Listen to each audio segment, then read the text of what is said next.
In today's video, I'm going to teach you how to move text boxes on a PDF using Adobe Acrobat Pro. If you've ever had a label or note land just a little off-center in your PDF, this quick walkthrough will show you how to reposition it cleanly and precisely, without changing any of your content. Start by opening your PDF in Adobe Acrobat Pro.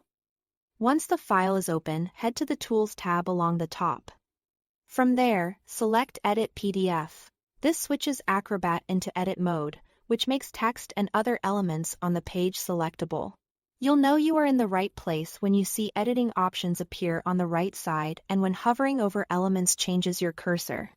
Now, find the text box you want to move. Instead of clicking inside the text itself, click directly on the border of the box.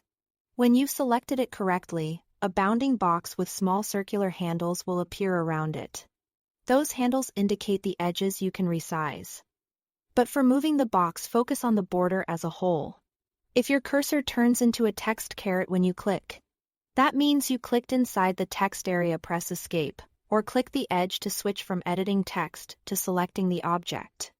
To move the box, hover your mouse over the border until you see the crosshair or move icon. Click and hold, then drag the text box to its new location.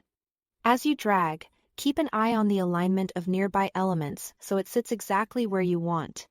If you accidentally grab a handle and the box starts to resize, release the mouse, click the border again, and try once more. When the box is in the right spot, release the mouse button to drop it there. If you don't love the result, you can quickly undo and try again. For more precise placement, especially when you are fine-tuning alignment, use the arrow keys on your keyboard while the text box is selected. Tapping the arrows nudges the box in very small increments, which is great for lining things up with other objects or margins. Pressing and holding an arrow key will move it steadily in that direction. If you need extra accuracy, zoom in before nudging so each movement is easier to judge. That's all there is to it. Thanks for watching.